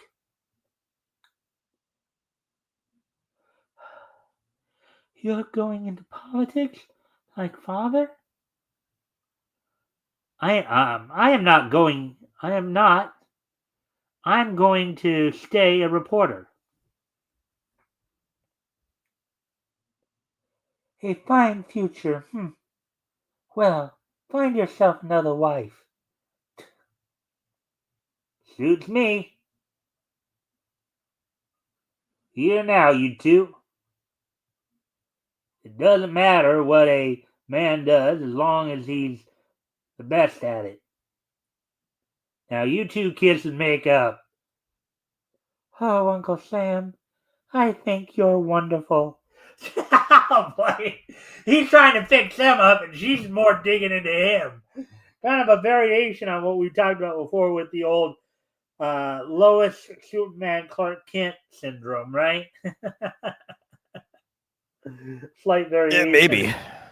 Well, Rick and I were talking about that. I mean, basically, story we were reading last week. Yeah, well, I'm saying he's basically the spirit of America. What dame wouldn't fall for America itself? Well, we have a few who either have not fallen in love with America or what America traditionally stands for. But that's no, they just say that. They act that way on the outside. If they believed otherwise, they wouldn't live here. They'd move. Dum dee dee dum dee dum. Where have you been? Just settling a little domestic problem. So I see. Back at the newspaper office, a tense group waits outside the darkroom. Boy, just think a photograph of Uncle Sam. I can hardly wait till Flash develops it. What a scoop!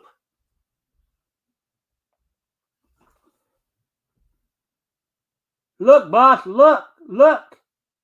Native at last. Well, I'll be. Everything photographed except him. and somewhere in America allows along a dusty road in search of adventures. Tell your friends about Uncle Sam. Do not miss the next adventure. All right, so we're come to an end of that story. Overall impressions. Metal. It took way too long to get interesting.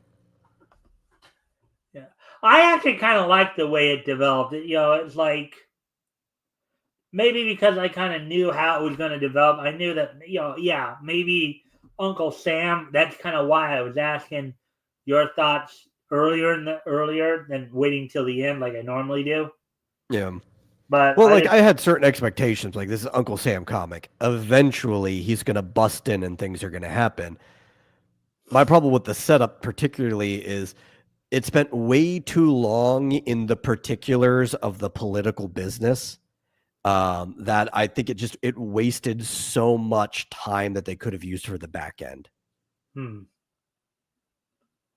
Especially just given like the page count. Like if this was a longer comic, I felt they probably could have spent just as much time, and then they would have had more time for the back end. But when you're considering your page count, it's just like I know how short this is, and I see how much time you're wasting here, and it's really struggling for me to get invested until Sam shows up. So basically, you felt that they may have dragged the development of the story a little too long before getting to really the meat and the action of the story. Is that basically what you're saying there? Yeah, I think they should have staggered their developments a little bit more. It was too front loaded. Yeah, I guess I can see that. I mean, I kind of actually liked. I thought it was pretty good, but I could see your point too. Maybe they could have somehow maybe condensed the first half of the story a little bit, in some ways. But all right. So wow, we're already at an hour 42. It took us just. I know I said I was going to try to get through. I may only be able to get through just 3 stories. I didn't think it would take us this long to get through just these 2 stories, but we did quite a bit of talking about them. So, well, and despite their page count, these are pretty wordy stories. Like, look how many words are in that one panel right in the center alone, right? You've got narration, you've got 2 people talking, but like that panel is half words. Yeah. All right. Well, we'll do like one more. I think I'll do one more. Well, actually, I was trying to get it to about 157. So, do you feel like sitting through another story, or should I go ahead and start? Hey, we can do it. I'm fine. Anytime that I'm on here, I have my schedule cleared for even up to like half an hour after the normal time in case we go over or something. So, yeah. Well, and I'm gonna want to ask you. Well, I do want to. I think I will go ahead and get to the next story, then the clock story, because that was introducing a character called the Orchid, who was a big part of the clock's mythos for a while. It's been a while since I've had a clock story on here. Okay. Yeah. Well, then it's a good thing I decided to go with it then.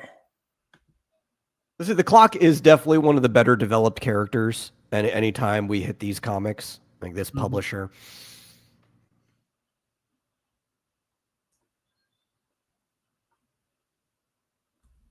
Now that one's only going to be like these first 2 stories were actually 9 pages each. But this time around we'll go.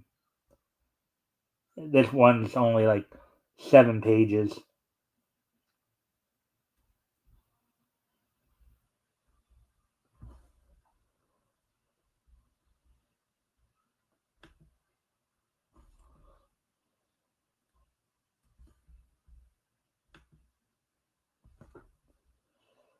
All right, so number 2, 10 cents, June, Crack Comics, starring Black Condor, also starring The Clock, Jane Arden, Red Torpedo, alias the Spider.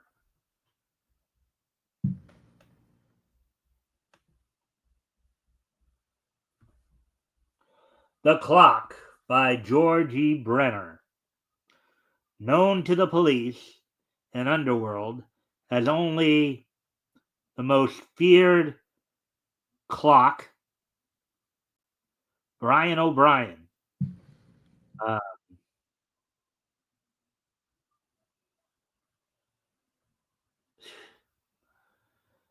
that's a private young society man. Now lounges at home with his newly found double and assistant, Pug.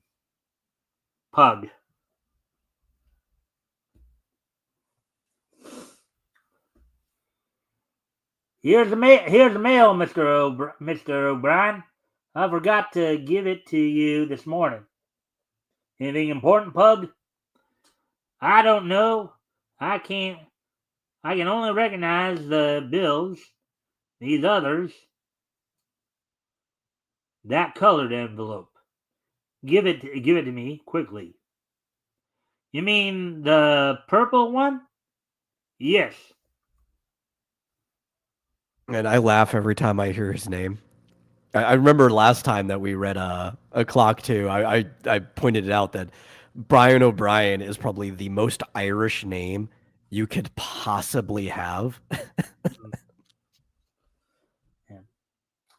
At the same time, on the other side of town, and remember, you guys, I want no slip ups. I'll know if you fumble this, and failure will mean your death. Nick, your eyes are bad. You stay here. You others, get going. Back at the clock's home. Just what I thought, Pug. A letter from the orchard. And I'm not even going to try to read. I think I could probably read it if I expand it. Let me see if I could take a crack at it. Right. It says Mr. Clint. I think is that the guy's name? It looks No, like Mr. clock. Clint. Or clock. mean, Oh, it's directly to the clock. Okay, that makes sense too. Looks like at midnight. Uh, okay. At midnight is all I can read. You know, I well, I tried. knew I it at was least gave it a chance. cursive and scan just Yeah. wasn't going to mix. That's why I wasn't even going to try. You know, I at least wanted to give it an attempt. You know. Who In is fact, his honestly, orchard? I should have went all the way through. It would have been funnier if I just fumbled the whole thing and we got something out of it that it isn't. Who is his orchard, boss? I only know that she's a woman and a very strange one. She's very beautiful, and on 2 other occasions she's asked me to aid her, but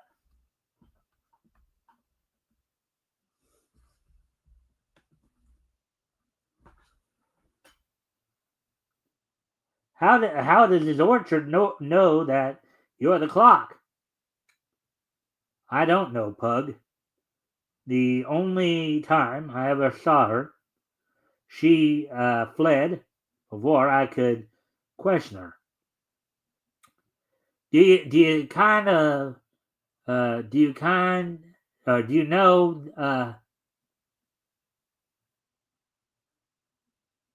this guy Harvey Gibbs? I'll explain about him on the way over there. We've only got 10 minutes. Yes, I know Harvey. He belongs to one of the one of my clubs. He's he's got some money, but he won't he won't get the bulk of the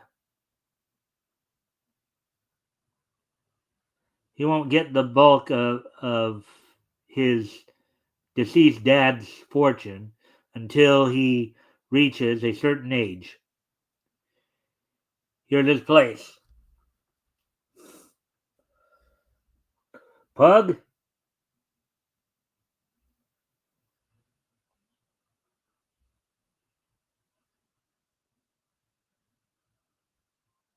All right, I'm gonna actually, you know something? I can't even get through this. It's too much. Yeah, pretty bad scan. I mean, I could definitely read these easier than the cursive, but still.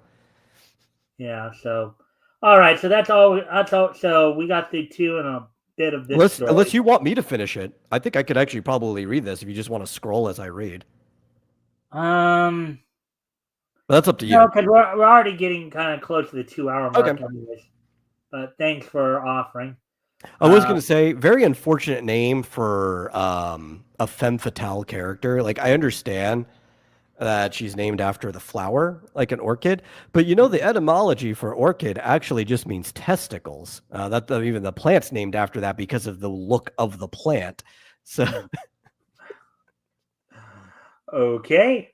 yeah, very unfortunate name. Yeah. So with that, though, of course, we're only tonight. Sorry, folks, we're only able to get through two of the stories. Just some bad schemes there. But I know that the other, if I'd gone back to the other one, that I think would have even been worse. So, but anyways, so we did get through two stories. So between the two stories, which one did you like the most and why? Okay, let me ask it like more like this.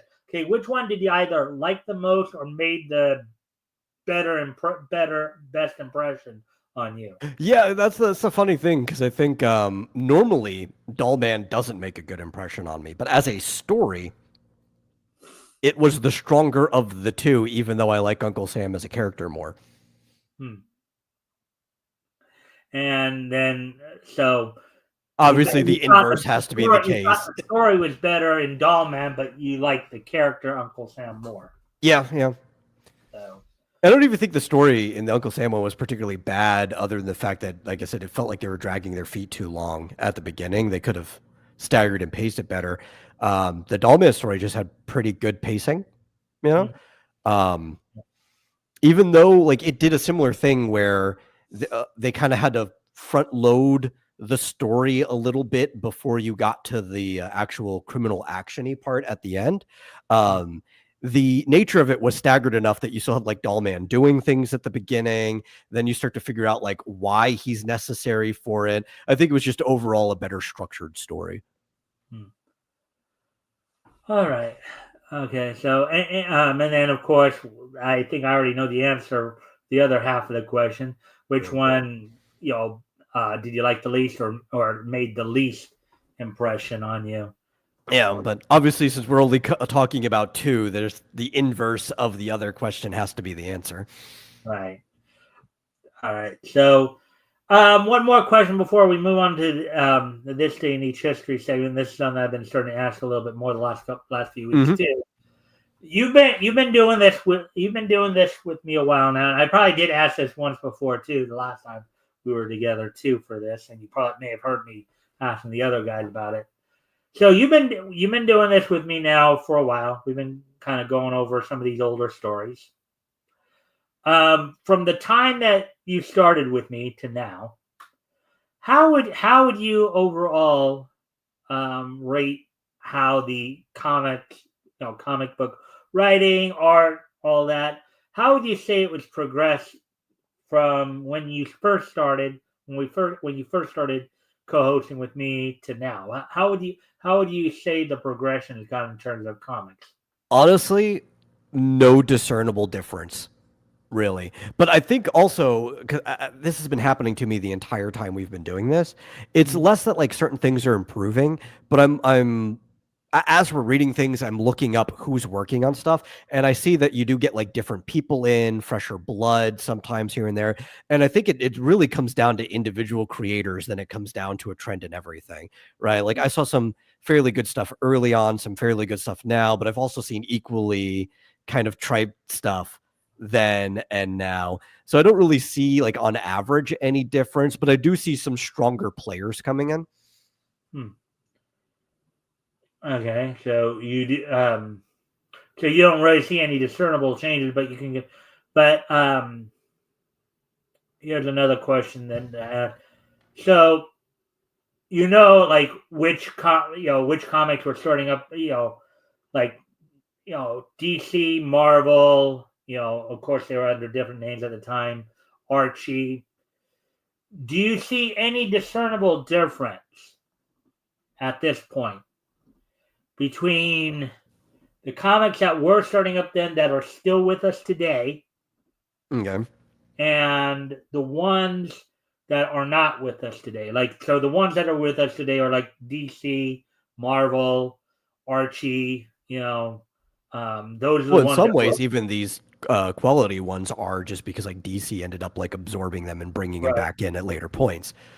Yeah, but and we do know that as compared to like the book, maybe the companies that aren't with us today, like Prize, Novelty Press, Centaur, Fox. Well, Um, I could definitely say that I could probably predict early on which ones weren't going to be the ones that were today, whether I knew anything about comic history or not. There's like ones that like I complain about the stories every single time we read them. Centaur is one of them where like I think every single time I've been on there, I've complained about the stories in it. What was another one that we read last time I was here, and it like by issue 5 it was gone, or like it didn't even make it to an issue 5. I think it was like issue 4 it was gone. Yeah. I can't remember off the top of my head. It was one of the ones.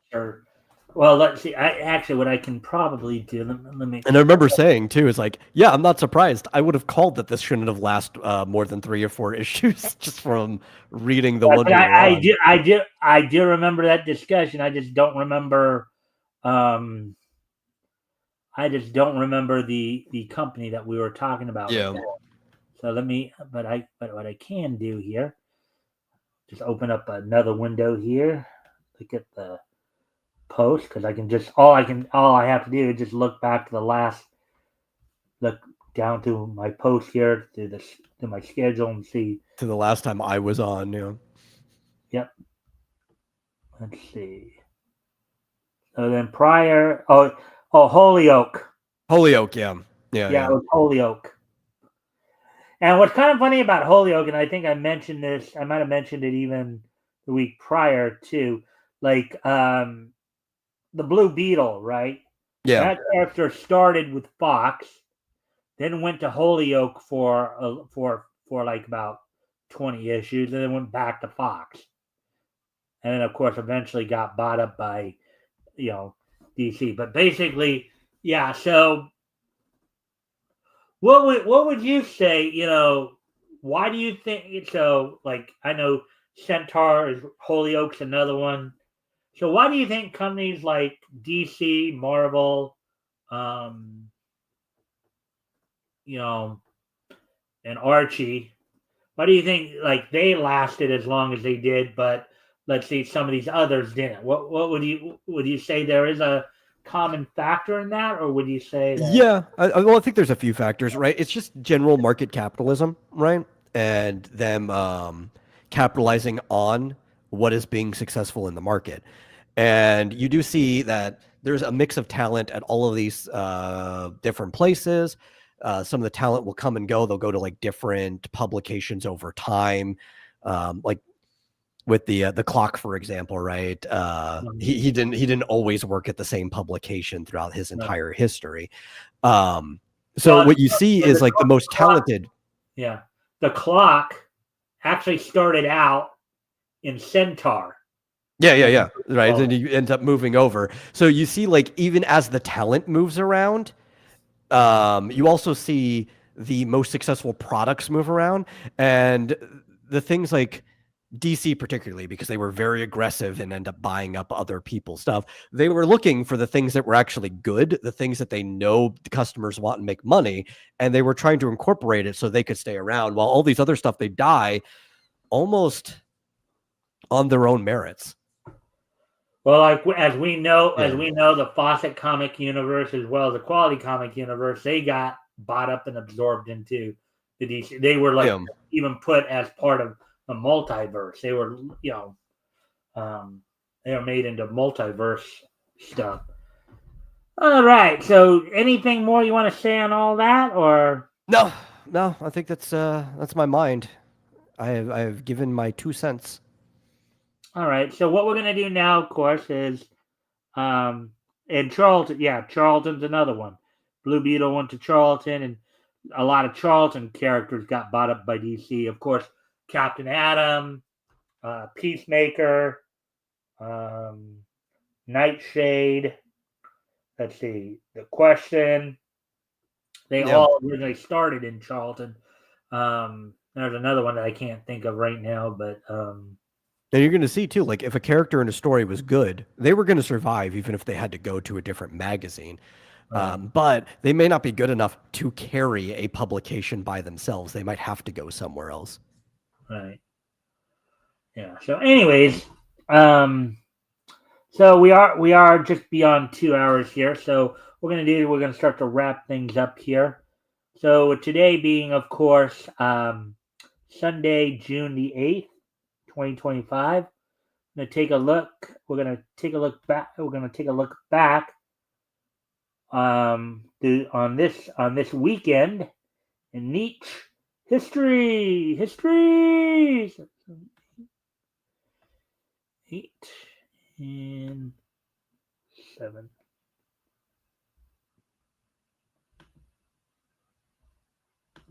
All right, so first off, we're going to head back. We're going to go back to yesterday. I'm going to head back first off 40 years ago yesterday.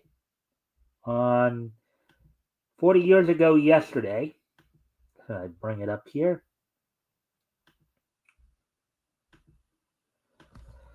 Studio Pero's Magical Emmy, The Magic Star, premiered on Japanese television on yesterday's date back in 1985. The Magical Girl anime. It was on NNS at the time, which of course now is known as NTV. So on yesterday's date, 40 years ago, Magical Emmy, The Magic Star, premiered on Japanese television 40 years ago yesterday. So Mai Kazuki is from a family of magicians. Her grandparents are leaders of a troupe, Magic Carrot, and their daughter, Mai's mother, debuted under them. Naturally, Mai wants to become a magician herself, just like her hero, the fabulous legend Emily Howe. But because she is still a young girl, she is very clumsy and unsure. That's about as much of the plot But anyways, 40 years ago yesterday, Magical Emmy, Magical Star premiered on Japanese television. So now, getting ready to move on to the next entry here. Going back 19 years ago yesterday, back to 2006. 19 years ago yesterday, as soon as I find it. The 5th issue of 52 went on sale on yesterday's date, 19 years ago. It featured the story Stars in Their Courses and History of the DCU Part 4. So, 19 years ago yesterday, the 5th issue of 52 went on sale on newsstands. It sold for $2.50 and was 32 pages. Now, moving on to today, and I believe you're going to be happy about this little tidbit. About this little tidbit coming up here, Metal, because And I pull it up here. 100 years ago today. 100 years ago today. Pat Sullivan's Pat Sullivan's Felix Gets the Can Ooh, that's a really good one. premiered on this date 100 years ago. It was a 10-minute cartoon. Let's see. Felix the cat is fishing, but has not caught anything.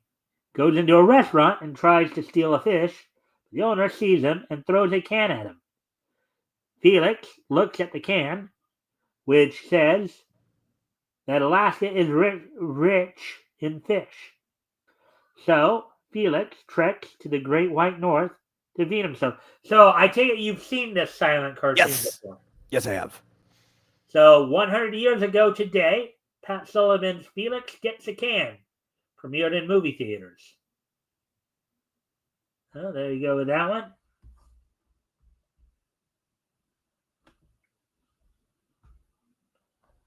I don't know if you can still find it. It used to be there was a playlist on YouTube that had a bunch of the old, like black and white Felix, the cat videos that was in there. Problem is, even though Felix is going on to being, well, that version of Felix is already public domain. During a time, they were still getting taken down anyway. So I don't know if that one's still up there. If anybody's re-uploaded though, because Felix is public domain, nobody will ever take them down again. So you go and find it. Oh yeah, well, I mean, I know that. I mean, as I told you before, I've been watching.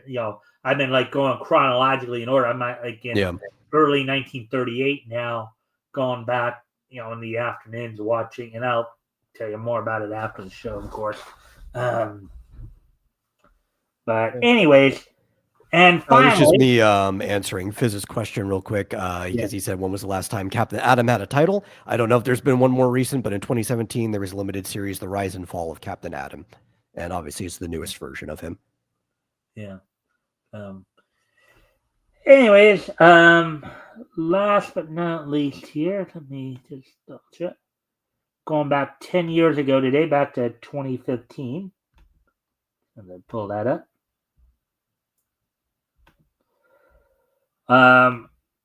WWE held its Monday Night Raw from the Smoothie King Center in New Orleans, Louisiana. It was, of course, the Go Home Raw before that year's I believe it was King of the Ring. It might have been King of the Ring or Money in the Bank, one of the two. The main event saw J&J Security, Jamie Noble and Joey Mercury defeat Seth Rollins in a 2-on-1 handicap match. Let's see. You also had Roman Reigns defeat Kofi Kingston. You had Big E defeat Titus O'Neil. And Luke Harper and Eric Rowan defeat Los Matadores. And then the night opened up with Kevin Owens retaining the NXT Championship over Neville, to open up the show. So 10 years ago, WWE held its Monday Night Raw. It was the Go Home Raw, I believe, before. I believe it was either Money in the Bank or King of the Ring, one of the two. Anyways, with that, I thank everybody for being here tonight. I hope everybody enjoyed the show. So before we do leave, I want to give, of course, Metal a shot to